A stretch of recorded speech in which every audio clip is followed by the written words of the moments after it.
Hi guys! Aoi desu. Camila desu. VK Onesan desu.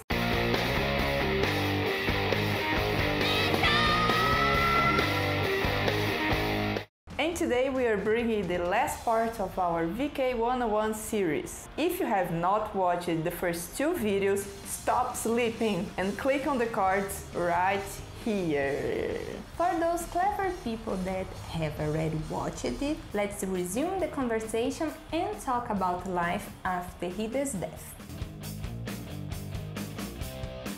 As we said before, Hide's death in 1998 is often labeled as the end of an era. The popularity of Visual Kei in the Japanese mainstream practically disappeared. The bands born after this time did not face much recognition and rarely went to TV shows. But the movement did not disappear.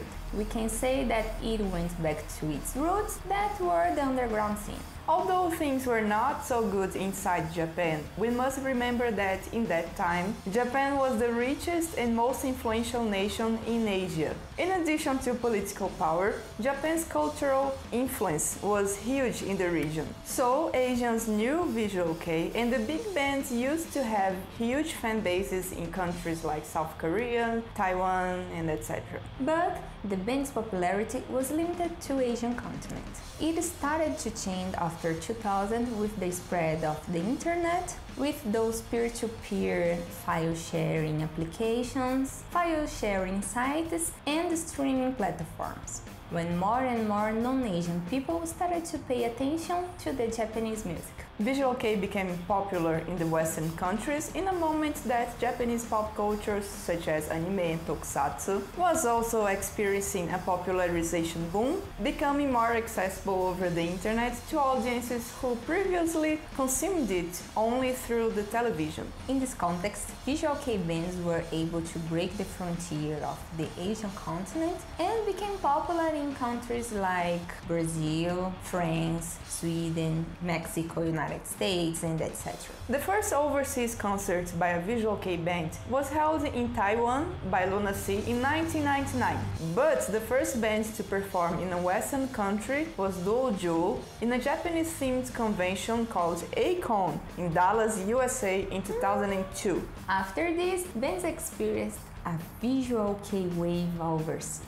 Until 2009, we had concerts all over the world by bands like Gazeto, Alice 9, Dio, Gilgamesh, Charlotte, etc. and much more.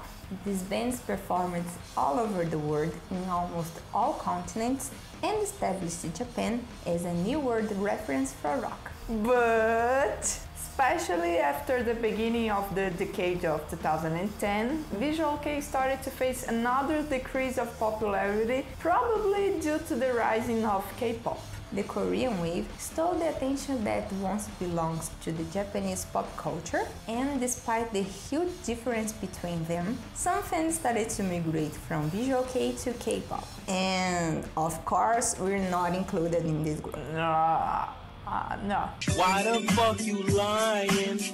Why you always lying? Due to the situation, just like in the beginning of the 2000s, Visual Kei is again an underground scene that demands some effort to find things about it. But it doesn't mean that it is weak or dead like some people on the internet love to say. Visual Kei is an underground movement, so it's pretty normal to not see it on the mainstream. You're not gonna see the musicians on variety shows. You're not going to see them playing roles in dramas. You're not going to see what you used to see with K-pop because Visual Kei is different. Period. We can say with 100% sure that Visual Kei is not dead, and the reasons are: every month lots of new bands are born and you can check it in our news videos. How can a dead movement attract so many new supporters? Please explain. How can a dead movement have specialized stores, magazines, sites, online communities, and etc.? How can a dead movement have so many bands selling goods, holding concerts, tours, recording CDs, DVDs, and etc.? And how they have fans buying it, going to concerts, listen to their songs, and etc. How can a dead movement have so many searches on YouTube YouTube related videos, comments, a specialized channel like us, with an audience that lives. Thumbs up, subscribe to the channel, and follow our social medias too. Yeah. /Vikivanessa.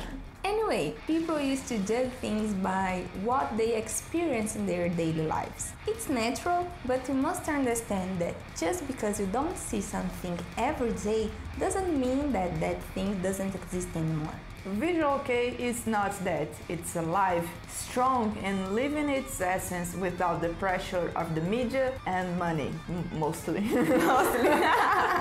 And also, we have noticed that the fans that migrated to K-pop a few years ago are coming back to Visual Kei. So if we would make any kind of foresight, we would say that Visual Kei is growing stronger overseas in the next few years. Take a note.